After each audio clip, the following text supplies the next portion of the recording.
Hey, it's Jeremiah. This is the Web Strategy Show, and I have Jim Sterne with me today. And Jim is one of the gurus in the web analytics space, and has put on recently eMetrics, which I was invited to as a media guy. So he really understands the web analytics space. Welcome, Jim. Thanks very much. So I wanted to talk today about the state of the web analytics industry. I want to know, what's happening out there. What are the trends, and what keeps people up at night? So what's going on? What's going on? Well, the major players are getting bigger. The smaller players are getting acquired. The technology is growing apace. The level of knowledge continues to thrive and grow. What keeps people awake is that the technology is actually ahead of our ability to take advantage of it. We've got more data than we know what to do with. We've got more technology to manipulate that data than we have people to do the manipulation. So it's so funny because you get a web analytics tool and there is immediate value right away. There's this incredible amount of low-hanging fruit to, oh, look, there's this horrible hole in my website and I got to plug it. Gee, I'm not getting anybody moving over to this area of my content. Why not? What can I do to change that? And then you fix those things and wow, return on investment happened right away. Then it gets hard because then it changes from this window into what's wrong into a tool that helps me get involved in continuous improvement. So I've got to roll all the way back to, well, why do I have a website and what are its goals and what am I trying to accomplish? If I have the goals clear, I can identify what metrics will help me determine whether I'm achieving those goals or not. And then this web analytics tool will show me whether this change that I make here has the impact on the outcome that I'm looking for. So let's talk about goals, which is the business need. Why would somebody want to have web analytics for their site? What are you finding out? Where are the business drivers coming from? Is it the web team? Is it the programmer? Is it a content producer? Or is it PR? Or none of the above? All of the above. Okay. So all of these questions always get answered with, it depends, and then let's talk about an example. Okay. So e-commerce, that's the no-brainer. Everybody wants to make more sales, fine. And every web analytics article you read says, let's talk about conversion. Let's talk about increased sales and increased amount in the shopping cart and lower the amount of shopping cart abandonment. And yeah, fine. But once you've got other goals in mind, it gets really interesting really quick. Generally, I try to get my clients to identify some kind of event that they want from the visitor to the site. So it is subscribe to a newsletter, download a white paper, view a video, comment or reply to a survey, or purchase something. Okay. Or wander out into the world and talk about me out there. So I want to measure all of that in order to determine whether or not the change that I make, whether it's in navigation, whether it's in the color of the background, whether it's in the messaging that I'm sending out, has an impact on the desired outcome. Knowing the desired outcome is the tough part. That's where my role in life is internet marketing strategy consulting, and it always starts with how do we make our website better? So, well, that depends. Better at what? So that's where we start. It's all about goals, and that points you to the metrics. It makes sense. I mean, that's really looking at putting the horse before the cart. So, how many people were at eMetrics? In San Francisco in May, we had 500. There was a lot of people, and I remember there were some stats Eric was putting up there about different people in the industry. And I have a lot of friends in the web analytics industry, and they're doing great. They're actually in a lot of demand. They're working a lot of hours, and they're often reporting to the head web person and then business stakeholders. Yep. How is it like in the industry for web analytics people right now? How are things going? Is there growth? Tell me what's going on. There's growth, but it's really frustrating right now because the folks who understand what it takes to get good data and good analysis see how difficult it is. And they also know that the complexity has to be hidden when you deliver information up the chain. So I'm going to go to Right. the web manager, and I'm going to go to the product owner, the whoever has responsibility for P&L, and say, hey, I think you should make these changes. Well, why should I make these changes? Well, because the numbers suggest that it would be better if we tested this, this, this, and this, and see which one works better. Well, we had a meeting, and we already decided that color of teal was the best one to use. Well, why don't we test it? Oh, decision's been made. That's frustrating. Very.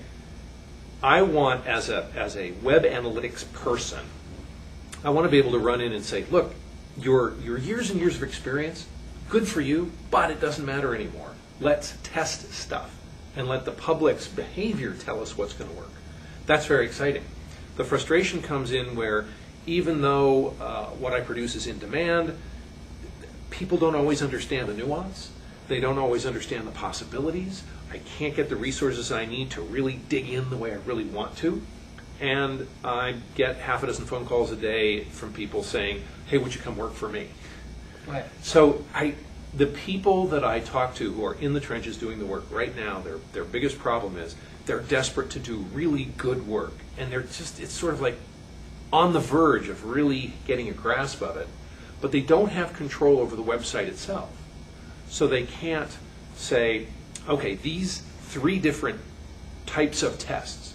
We're going to do an A/B split test here. We're going to do multivariate testing over there. We're going to do message testing on these emails. And the result could be just immense value to what kind of product should we make? What features should we add? What services should we surround it to? What kind of messaging should we use out in the public? I mean, it's just all of that is right there waiting for us. And we're trying to bubble up that knowledge high enough to get the funding to really make it happen on the human scale, not the technology. They understand the need for the technology, and the technology works. It's getting the corporate culture, get their minds around the fact that to listen to the behavior. Right. Yeah. So there's web decision makers watching this show. What should they know, Jim? How should they treat their web analyst and the analytics and the intelligence that are coming out of the programs? Boy, well, it depends. So, you can only use that one more time. I will try to do my best. If you have clear goals, then what you want to do is make sure that your goals are aligned with your testing methodology. You want to make sure that the people who are making budgeting decisions are aligned with those goals. And you're going to turn to your web analytics people and say, help me identify what's going to get me toward those goals, rather than just say, oh, give me some reports. Right.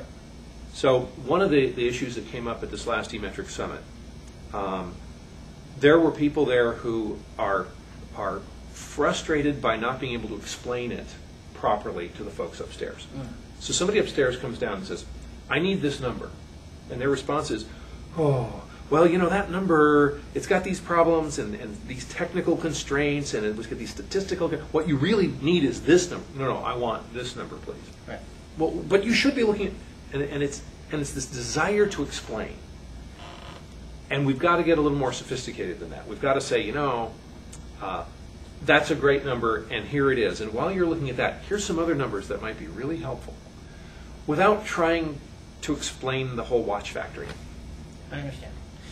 So, web analytics, I had this discussion with some other of your peers. Could it have been named, or is it more appropriately named maybe web measurement? I see the role of web analytics expanding. You know, maybe it's beyond just the corporate website. By the way, web marketing is not just on your website anymore. Okay? So, if that is the case, if that's true, does the web analytics profession actually expand to greater scopes than just server logs? Oh, has already by a long shot, and then goes a lot further.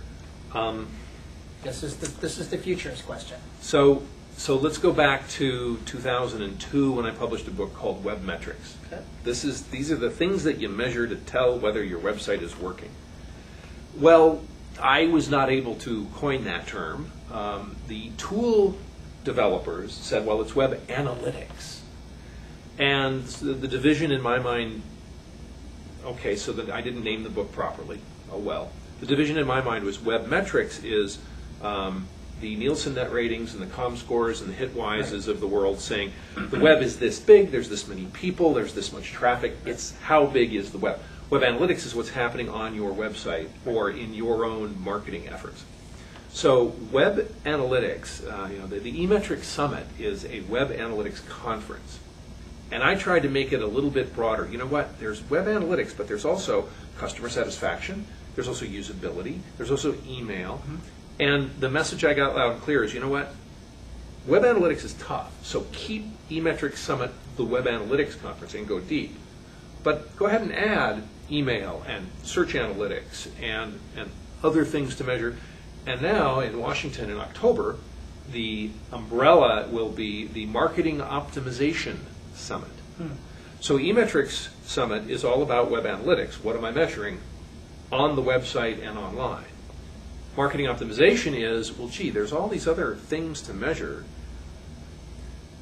I've been measuring return on marketing investment for 10, 15 years. There's a couple books go back 20 years. But now that we have this web analytics pedigree, this history of actually watching people's behavior as well as their opinion, now we have a broader canvas to paint. That's good. So if the takeaway I'm getting is that the industry is getting more valuable, more complicated, there's more choices, they're providing more intelligence and information to business managers. So it really seems like there's a demand for these skills and this service in this industry. Absolutely. And you asked about, what's the hard part, what keeps people awake. Technically, the hard part is data integration. I've got web analytics data, I've got customer satisfaction data, I've got call center data, I've got customer relationship management data, and divided by region and divided by product line, and they're siloed all over the place. Bringing all that together is today's challenge.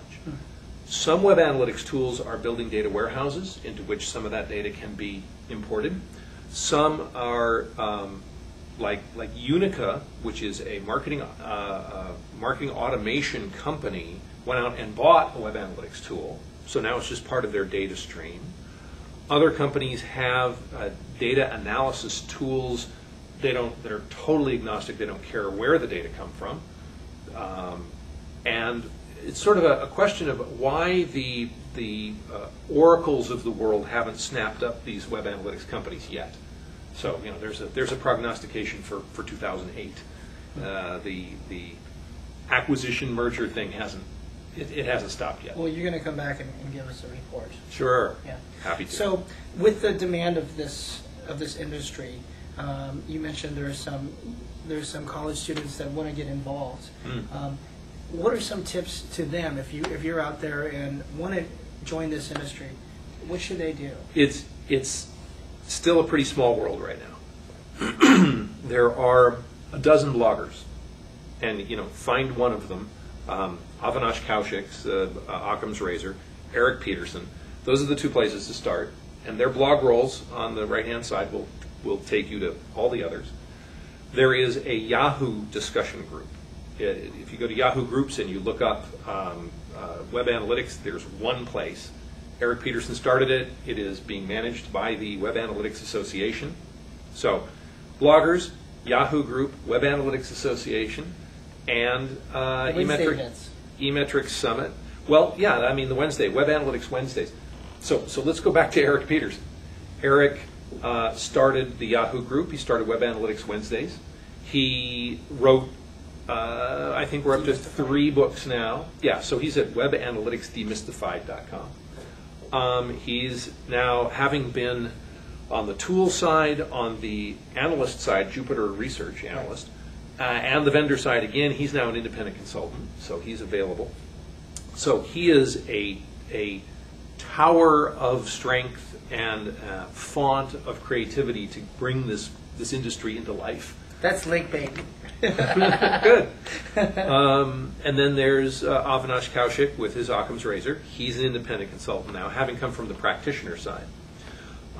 So them, the Web Analytics Association and the eMetrics Summit, right. we now have, one more piece, all of the vendors. the people who are building the tools that help you do this. This is the industry right now. Right. So there are a half a dozen books to read. There's a discussion group to lurk until you got a question. There's a trade association, about 1,200 people now, and a conference. And today, that's, it's this big. So if you're interested, and this happens about once a month. We get a student who comes to the Yahoo group and says, I'm getting my degree, I want to break into this industry, what do I do? And so we get one of those a month, and once a week we get some headhunter saying, where can I find people? It's like, well, here guys, let me introduce you. It is a small industry right now. That's great. So where can we learn more about you and your conferences? Where can we find you online? So this is easy. The eMetrics Summit is emetrics.org. I personally am target marketing at targeting.com, and more than you want to know. Jim, thanks for coming by. My pleasure. Good stuff. It's been fun. See you later. Cool. That's a wrap. Hey, this is My name is. Let's try that again. Hey, this is Jeremiah. This is the Web Strategy Show, and I have Jim Sterne with me, one of the web analytics gurus. How's it going, Jim? Very well, thanks. So today's topic, we're really going to talk about how do you determine and allocate the resources for your campaigns. And really, when we say campaigns, specifically, we mean web campaigns, where a lot of money is being shifted from traditional marketing to online. You're already convinced of this here on this show. So when I was a web manager, Jim, there was a lot of discussions between your product manager, your product marketing guy, communications, marketing communications, PR, to determine what would the campaign be. And once they figured that out, they would then tell the web marketing team what to do. The sophisticated companies are starting to pull in your web strategist a little bit closer to that decision making, because today's web strategist is actually a business person as much as they are technology. Exactly. So with a lot of this infighting between, or discussions per se, about how the campaign should be rolled around, and there's a lot of money here at stake, what are some good ways to figure out, hey, we should put X number of dollars here on this, or we should focus on the branding, or on imagery, or whether it's interaction, or even a movie? Well, yes. So the answer is yes. I have all of these tools to play with. First of all, I'd want to say how delighted I am that the question is no longer framed the marketing department versus the IT department, which is where we started 10 years ago. Right. Because the IT department ran the website. Now we've got marketing people managing the website. We've got web people managing the website in order as a service to the marketing folks. Well, now we need to divide up marketing. So there's advertising. I just need to get the word out there. I need to make people aware. I need reach and frequency to raise awareness and drive traffic. Well, wait, that's not enough, because I can drive a lot of traffic. So, first photos of Paris Hilton in jail will drive a lot of traffic, but nobody will buy my fill in the blank. Right. So the advertising people now get drawn into the below the line stuff of marketing. So now the advertising people care a lot about what the product manager is pushing as the most important feature, and what the product marketing manager is using as messaging, and how the PR people explain that to the world. So here is a tool. It is a promotional banner ad or video that's connected to a landing page, that's connected to a website, and all of these things, I can instrument them in order to measure what's going on. So I get to use all of this as a grand experiment. Where I spend my money depends entirely on what my goals are. If the critical piece at the moment is launching a new product, then it's all about awareness, it's about branding, it's about trying to get an image of my product into the world's head, and then carefully monitoring what's happening out in that world, the social media world, to find out if it's working or not, or people think I'm full of it, and then adjusting carefully to make sure that I'm in sync with what people are seeing or saying about what I'm telling them. When they show up at the website, I've got an infinite number of tools to determine how to get the rats through the maze faster. And getting through the maze is not getting them to do what I want them to do, better and faster and cheaper, but helping them get done what they want to do, better and faster and cheaper. Okay, so how do we do that? Pick a goal. You've got to start with what is the purpose? A campaign. To do what? To get more people to download, to get more people to buy, to get more people to talk, to get more people to simply express engagement through interaction. You've got to tell me what it is that you want the end result to be. Then we can create the experiment. We can create the test that says this landing page with that headline in this picture versus that headline in that picture. We can create the scenarios that can be instrumented and tested. So should the web analytics program start getting involved a little bit ahead of time before the website is built? Is that what you're saying? In an ideal world, oh yes. I want to design my website with analytics in mind. So problem number one, I build a website because I can. Problem two, why do I have a website?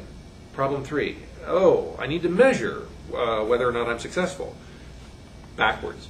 So give me the goal. That'll point me to the metrics. That will tell me what technologies to use. Now I can design a website on top of all of that to make sure I'm capturing everything. That's right. Okay. So what are some different options that, best practices per se, aside from process to do these things? Give me some concrete examples. Let's say you had a client and they're trying to drive people to download white papers about a new product. Mm-hmm. So what's the best case scenario in order to, if that is the goal?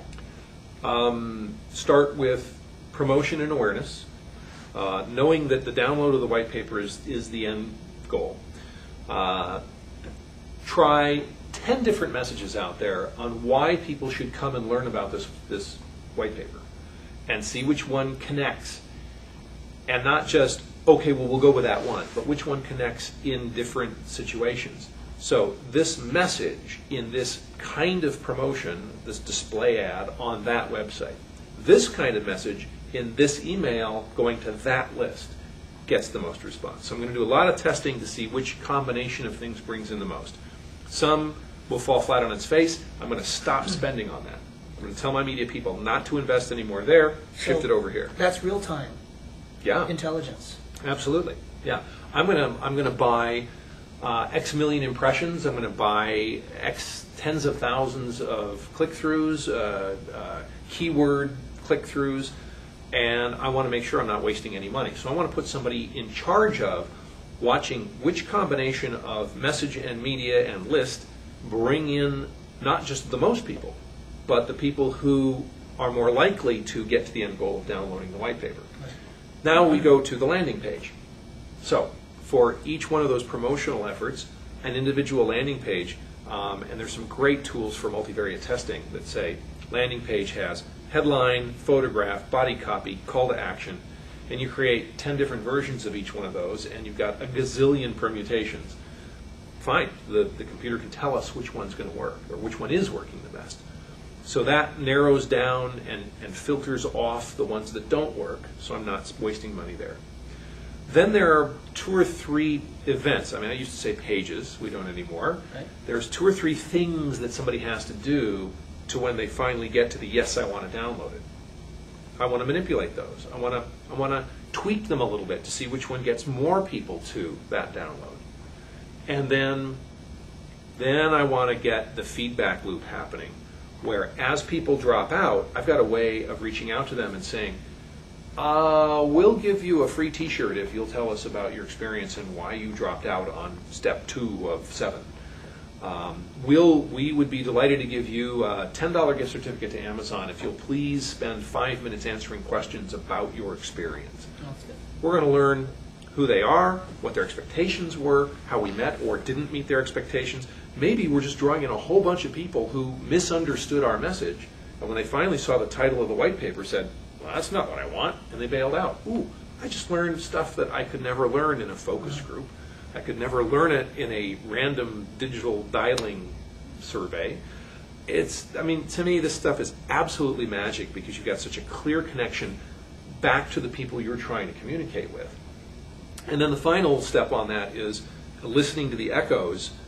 People are going to download the white paper. They're going to have an opinion on it. They're going to post their opinion. I gotta listen very carefully that the content of the white paper is working. It's the right thing. So now I need the goal behind that. Why does this company want them to download the white paper, and so on? That's good. So pitfalls. As we have like a campaign out there, and Jim has talked about a variety of different ways looking at your goal first and things. What are some things to watch out for? Maybe some things that happen frequently. Maybe it's around reporting. Maybe it's around when do the metrics come in. But what should we watch out for? The first thing to watch out for is business as usual that says, hey, I've got a budget for advertising. Let's go spend it. Oh, you wanted to measure stuff? Well, I don't have the budget for that. Or you want to measure stuff? Well, we didn't implement it in a way that's really measurable very well. So I need to do that from the very beginning. Other pitfalls are going to be the reliance on reports. One of the biggest problems that web analytics tools have today is they come equipped with a gazillion reports, and you can look at reports all day long, and they're fascinating, but they're not useful. So I need to approach a web analytics tool not from the what do the reports tell me, but what questions do I want to ask, so that I can say, all right, in this scenario, I'm interested in this and how it relates to that and how it relates to that, and that's the question I'm going to ask. Don't give me 150 reports, just answer that question, and now I can see where I can start tweaking things in order to optimize that customer experience. The other pitfalls is that it represents a giant opportunity. My favorite phrase is that this is a window into the hearts and minds of the marketplace. I can watch their behavior, and then the echo effect, listen to their opinion. I can also go out and solicit their opinion and tie all that together. It's an opportunity. It's not a fire extinguisher. And when I go to the folks with their fingers on the budget, they say, you know what, I've got 4 fires over here and 2 fires over there. I need fire extinguishers, and this opportunity, we'll get to that in a minute, thank you. Right now, I have to worry about payroll, I got to pay my taxes, I've got to figure out how to build a new factory, and it's all coming apart, and I got to spend time on that, and you're offering me something that's a nice to have. When in fact, it is tomorrow's critical competitive edge tool.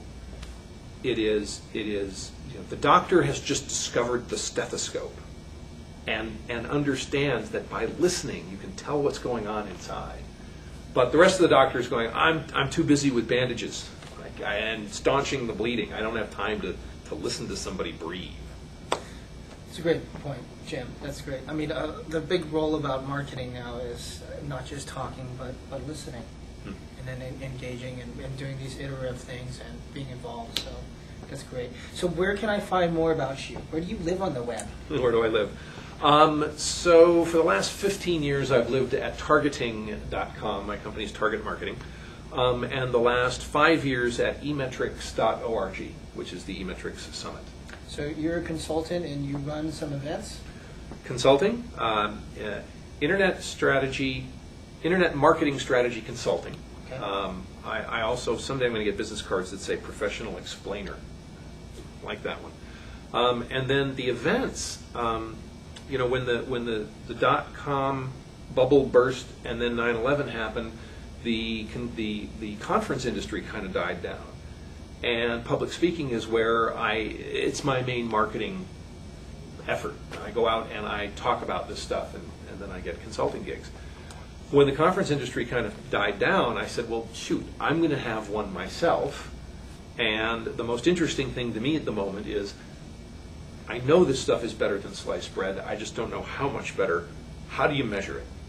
And so the eMetrics Summit, which spawned the Web Analytics Association, from which has grown some online education through University of British Columbia, and then the practitioners, the vendors, who have become bloggers and independent consultants on their own have just sort of carried it from there. I wrote a book in 2002. There's now a half a dozen of them. A couple of them are just released in the last month or so.